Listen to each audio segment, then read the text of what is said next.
Hello, Libra. Welcome to the Plaid Sheep Oracle. You begin today with this Secret Garden Oracle. And I'm actually going to start in the middle with imagination.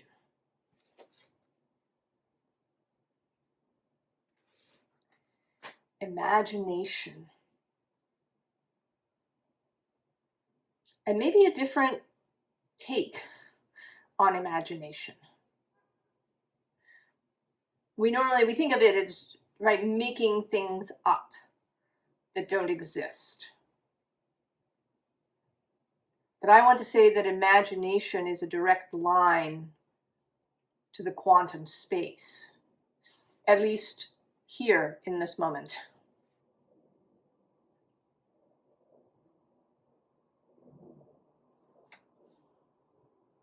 That your imaginings have meaning, and also that you can use your imagination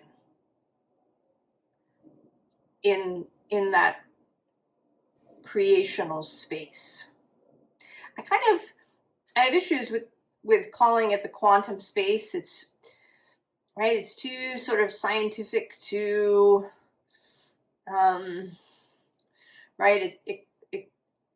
it generates ideas of formulas and science and scientific things, and so the creational space, the firmament, the Ein Sof, the imaginal space.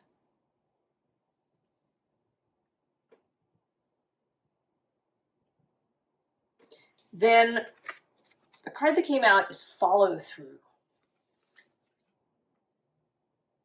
And that, of course, it's important, right, to follow through. It's something that I have worked on.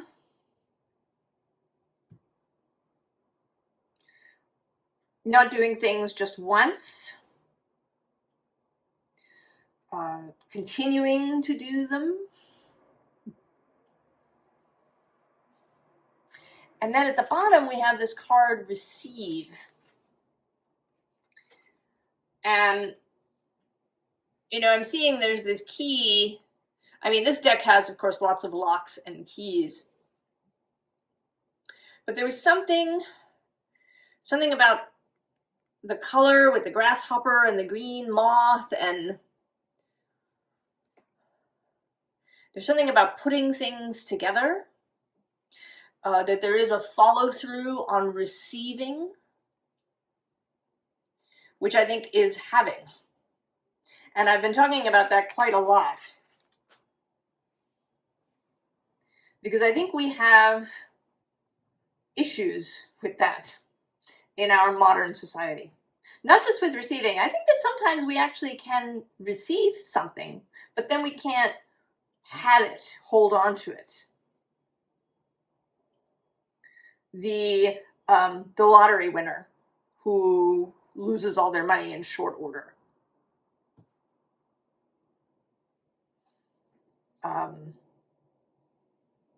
Right? Anytime if you've experienced in your life where you got something that you wanted or were given something, and you just couldn't keep it. If it's a money thing, maybe you earned a bonus, but then, something in your car broke down and the bonus went to repairing that. And you could look at it and say, well, I got the bonus because my car was going to break down, and so that was handy. But what if that assumes that your car had to break down? That was a given and an inevitability.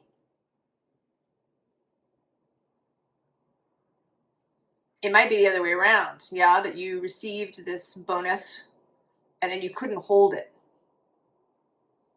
It was uncomfortable to have.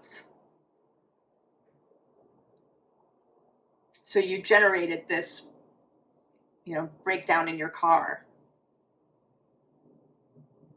so that you could give this money away.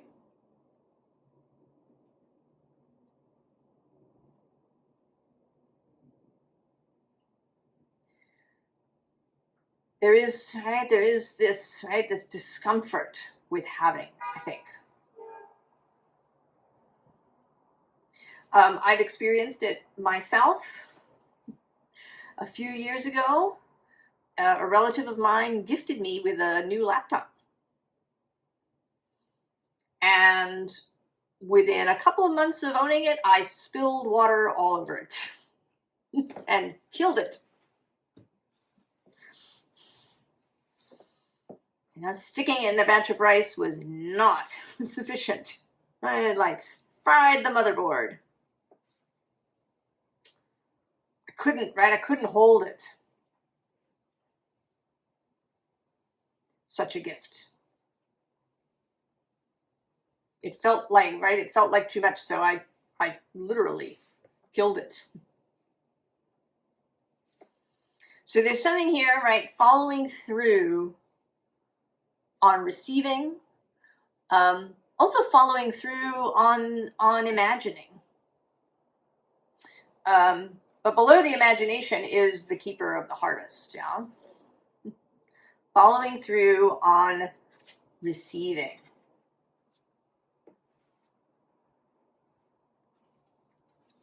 And so we have the lovers. And interestingly, below is this Two of Cups. And then actually, right, this success. So I want to say that in this context, the lovers is not a choice or anything. That it's the culmination of this Two of Cups. You meet something or someone, and it's lovely, it's perfect, it's for you, right? It's a success. And what you want is to hold on to it, to become integrated with it.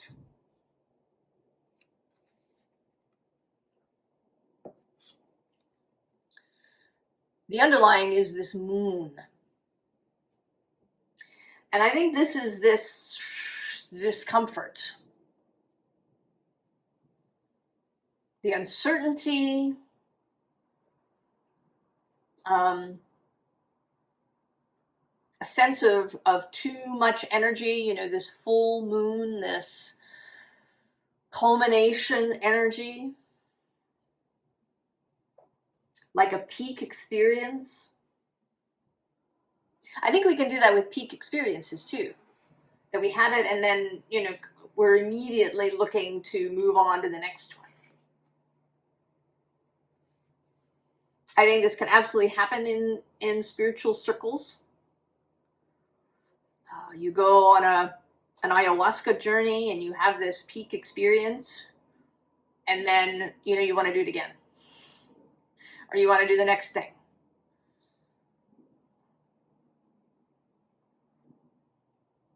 That, right, that integration of it, so that you really have it, that you really receive it fully and completely hold it.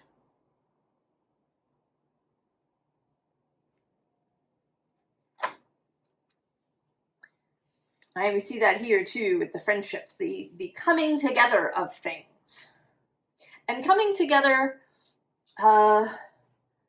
in friendship, in a lightness, that there isn't a heaviness around it.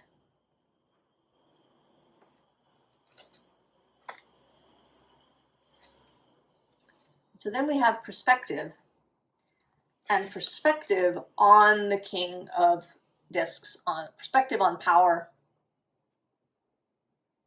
perspective on having, perspective on owning, perhaps. You know, often that is cited as a reason for a kind of minimalist lifestyle. That if you have too many things, they can kind of own you.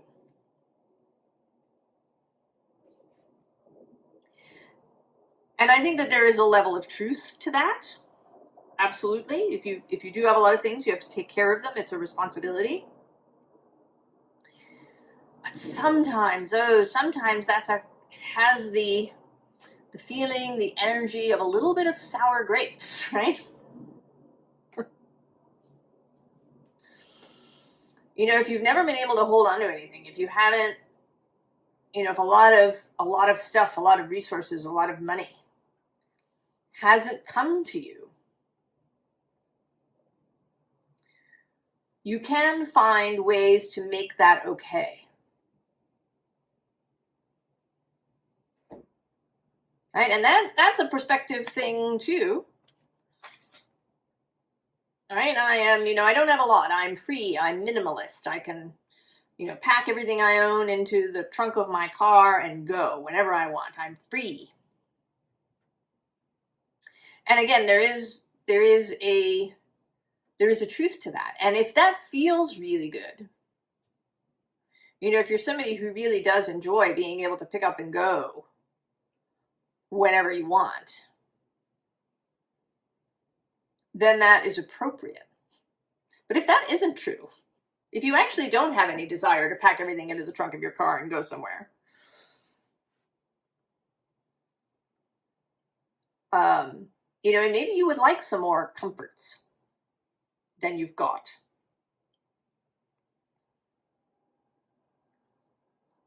That, right, that's a dissonance, right? That's about an inability and unwillingness somewhere underneath to have.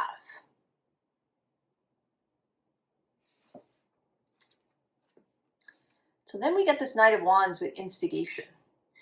And I want to say that this season coming up, whenever you watch this, whatever is coming up for you, this sort of, I don't know, I don't generally like to talk about time frames, or not so much that I don't like to talk about it, but it doesn't come up very often for me. But there's something about a month. I mean, there's the moon here. There's this line where the cards are kind of bookended by two of the same number. That makes me want to say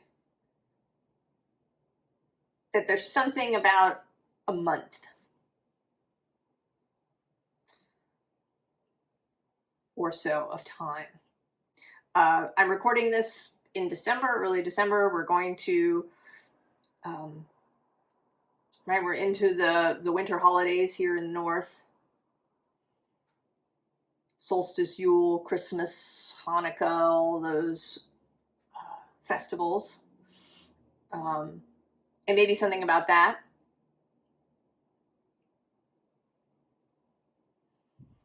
Certainly, this time of year can be about that. Because we have a lot of, right, we have a lot of issues around that.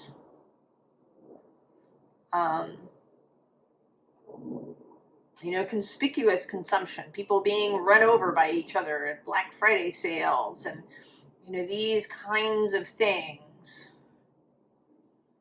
that are all bound up in this havingness problem that we have.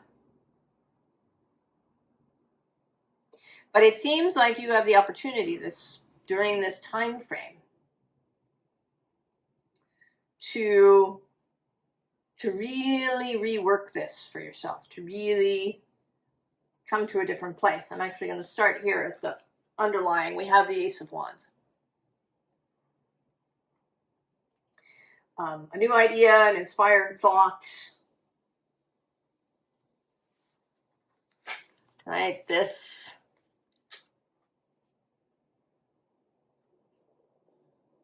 That you're going on a journey. Around having this. And around, I think, your relationship with life, with physical life. With how you see physical reality. You know, the ideas you have about money, about stuff, about how things come into being.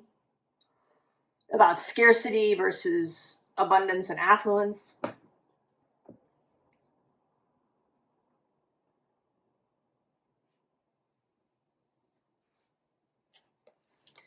So we have this 8 of water.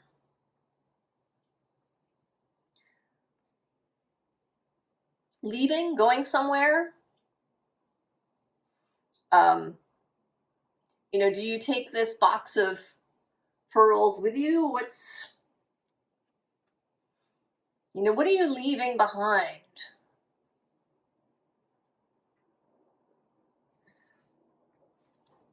Below that, we have this Strength card, and then the Chariot. And then actually, I'm going to go one more with this Nine of Earth.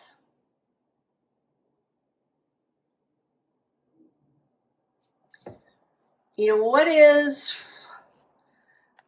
your relationship to going for things? I'm going to go one more with the Star, right? The desire.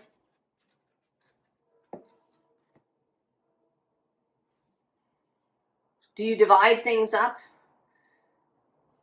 in your mind in terms of desires? Are there, physical desires that maybe you relegate to secondary status, right? The fact that you want, a house with a beautiful garden gets relegated to second, third, fourth place behind,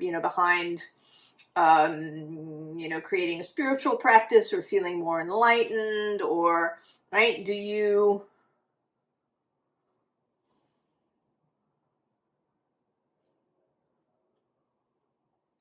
sort of look down on, even if it's only subconsciously, on your own physical desires?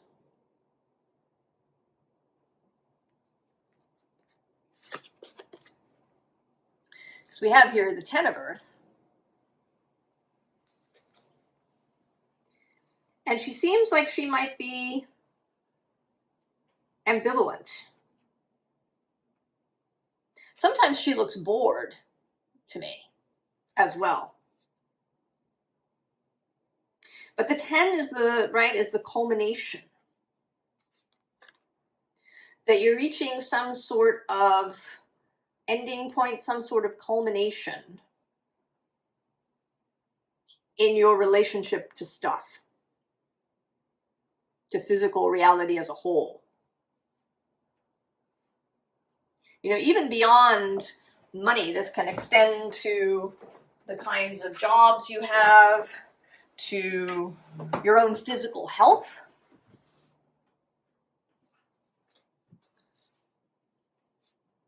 to other things within the physical realm.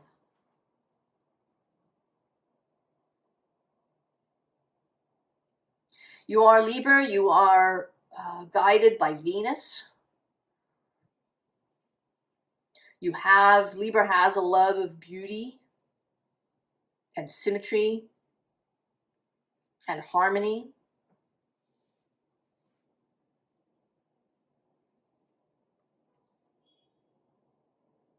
Have you sort of relegated that to secondary place, at least as far as physical reality is concerned?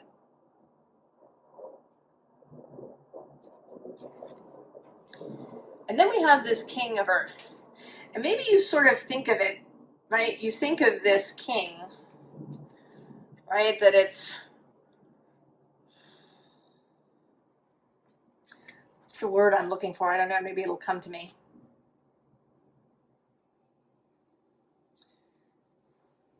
That there's something shallow, perhaps, about it. Materialistic. Maybe ossified or, restricted, right? He's wearing, this kind of giant crown headdress thing, and he's got all these clothes on. And the perspective shift that wants to happen here is to go from this sort of view of the King of Pentacles to that, to the Magician.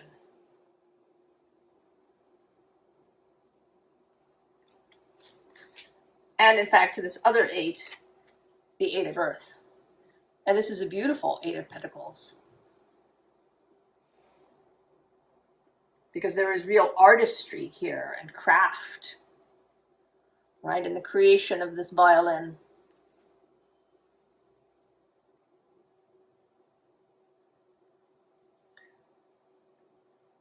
That physical reality, that things don't have to be cheap, they don't have to be shallow.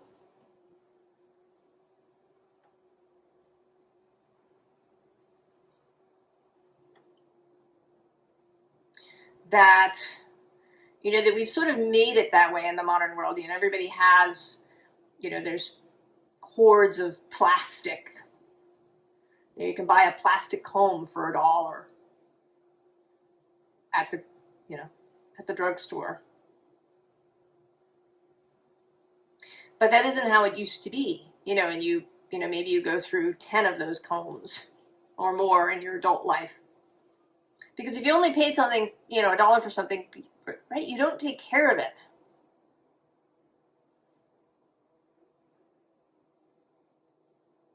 I think that we do naturally take care of beauty when we see it that way.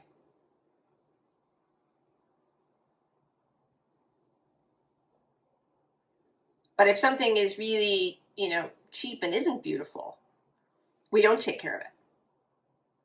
In fact, there's a kind of, I think there's a sort of a subconscious desire to destroy it or to lose it or to do terrible things to it.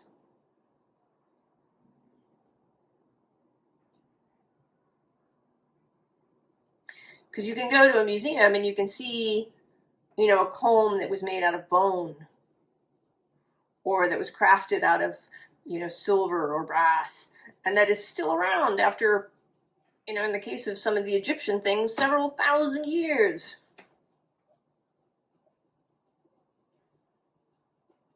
And that the owner really took care of these things. We have this idea that we have to keep making more and more and more and more of something, you know, in order for a business to survive. But maybe that isn't the case.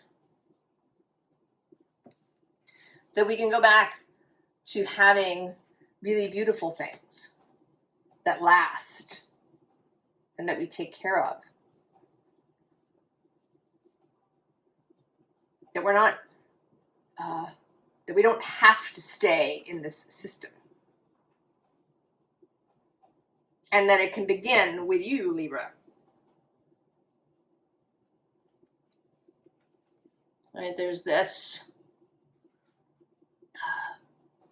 right, breakout. Breaking out of a kind of mental perceptive prison. Below that, we have this Two of Wands, Mercury and Venus meeting. All right, very productive. All right, your wand, and maybe your wand meeting somebody else's. Possibly. I mean, there is a sense, right? We have the Three of Cups, we have the Two of Cups. We have this card, the Two of Wands. So there is, right, there are possibilities of you joining up with other people in this way. Below that Two of Wands is the Empress, the Generator, the fecund, generative, receptive, certainly capable of holding and having. And then interestingly, this Nine of Swords. All right, he's following Ariadne's red thread out of the labyrinth. And then I'm going to go one more with Death. Transformation.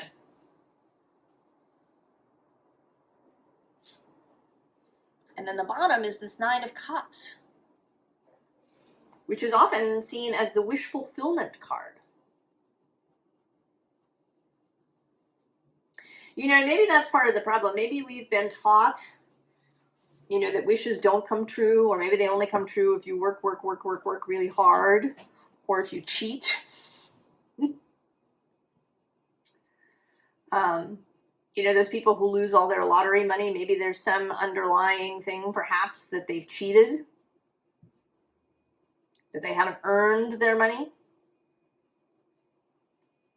And so they have to dispense it all.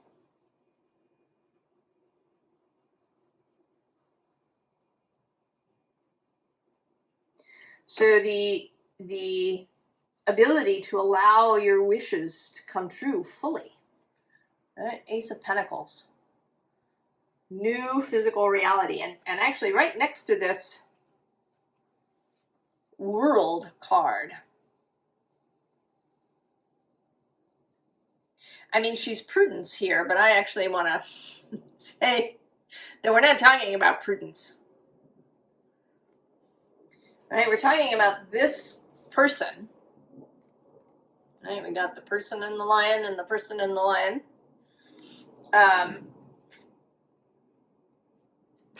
Coming into new relationship with life, with physical reality.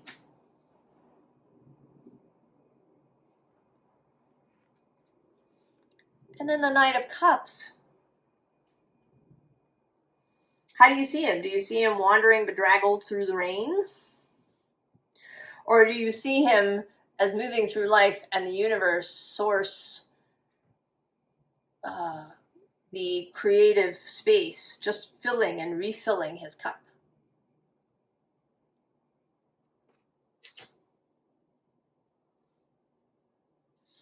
And we like to engage in extremes, Libra.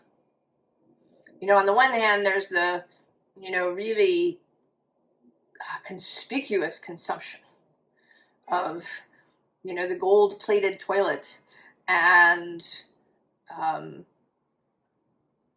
you know, the accessories that have the brand name emblazoned on them. You know, owning 18 cars, or, you know, buying all the plastic things, buying the most giant television available, these kinds of, you know, that aren't done really necessarily out of joy, but out of a kind of emptiness and hunger.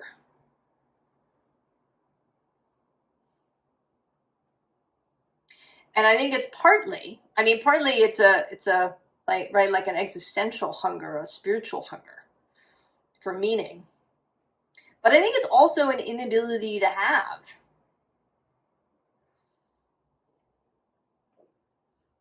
Right? We move on to the next thing and the next thing and the next thing because we can't, right? We want to leap out of our skin when we have.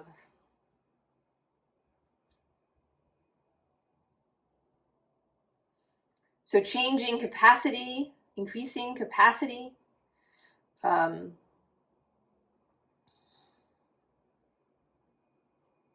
Seeing that it doesn't have to be a giant pile of plastic. That there's a way to interact with the physical world that's about beauty and craft and artistry.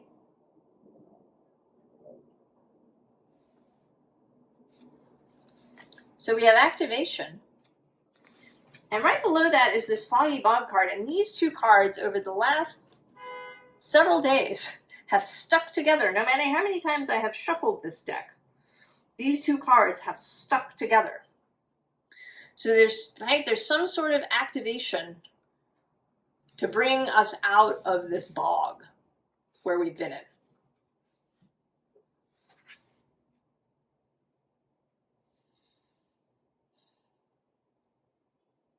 Now, one of the things that's going to happen in just a couple of days, Saturday actually, as I record this,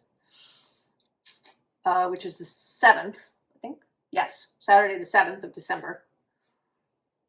Ceres, asteroid Ceres, and Venus and Pluto all meet at 0 degrees of Aquarius. And there's something about that's sort of coming up here about receiving. She is sort of a harvest goddess, a goddess of generation. She's a kind of empress figure, Ceres.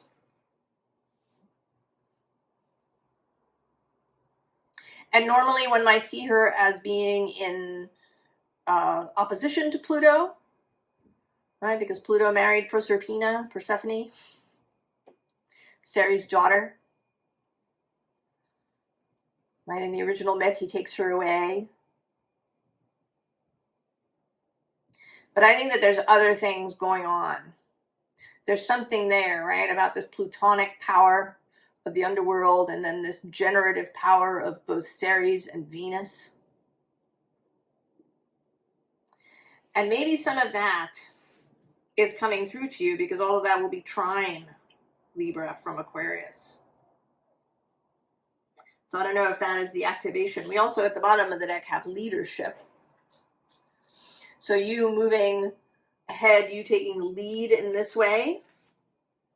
And although we have uncertainty, we also have love and renewal. You know, our attitude towards the physical affects the earth.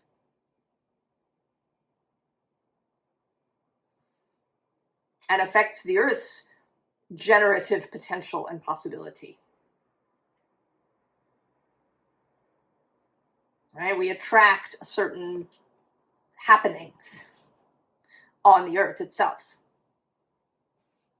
Right? In the advice section, we have the world. And below that, death again. And then this Three of Wands. Looking forward into a new way of doing things. And then the bottom of the deck is the Ten of Cups.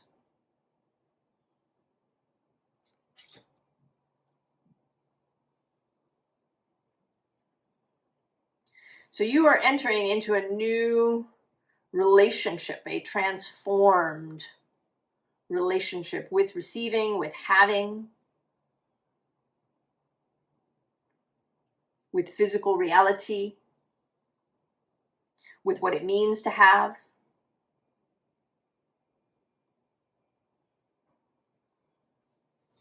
Then we have the Tower. And then interestingly, this Four of Swords. So I want to say that this tower is not, this is not a tower that blows up your life. I mean, actually, it seems to me that this tower isn't really being hit by the lightning. The lightning is kind of striking behind the tower. It's really more that there is, right, an energy coming in, perhaps a new thought, a new idea, by being newly energized by something. And to be at peace with this, to allow it to happen.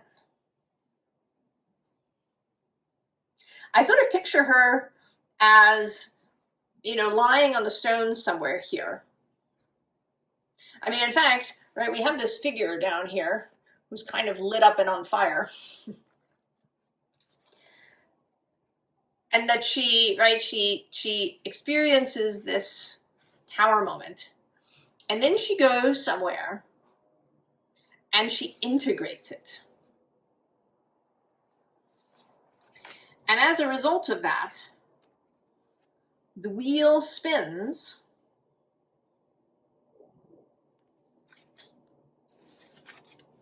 and there she is for the third time with her lion. Here you are for the third time with your lion.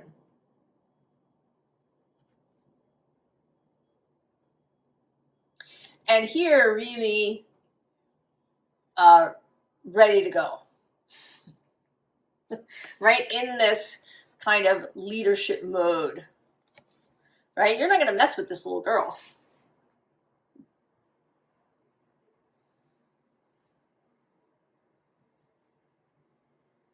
right? You may start out, you know, a little cautious. She looks a little cautious. This may be sort of in the tower, right? The tower, right? We see the lightning happening. We might be a little worried about it.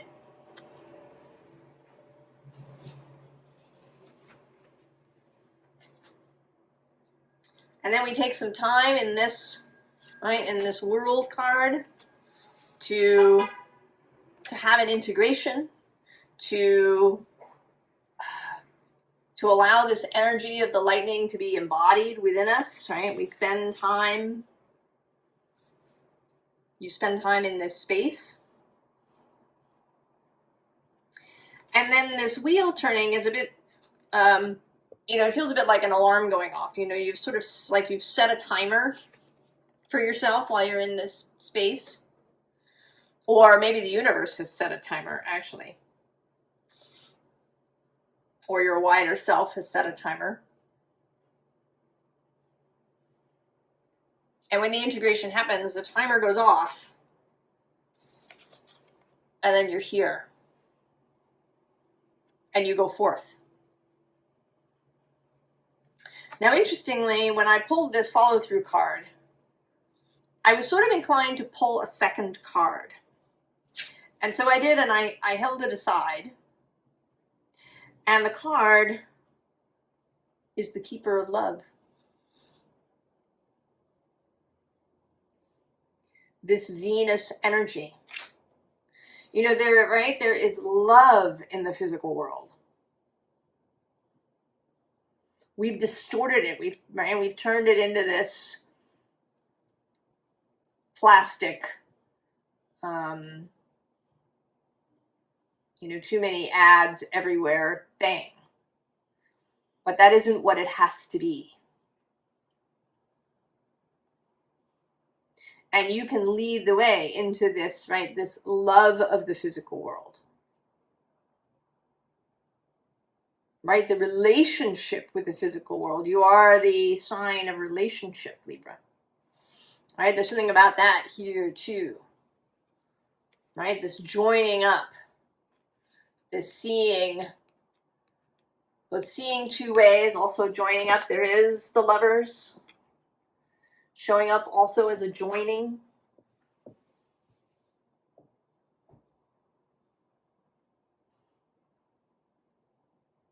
There's something here, right, about the follow through of receiving, of real love, of integrating with the physical world. And of the imaginal world, of bringing these two things together, of becoming the magician.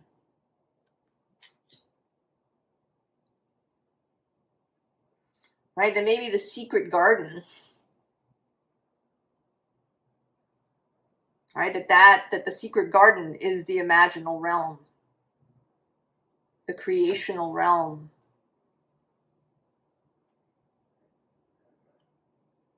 And to be able to go in there and spend time there in the imagination. And then to fully receive what is created. Libra.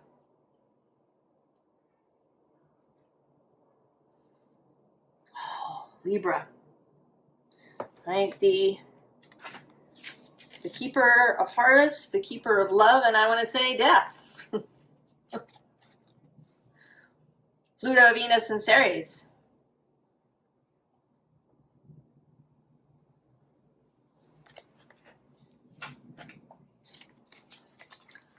Coming together.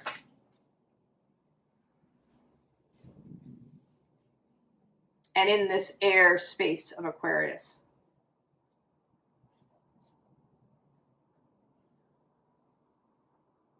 I think this is an exciting journey for you, Libra.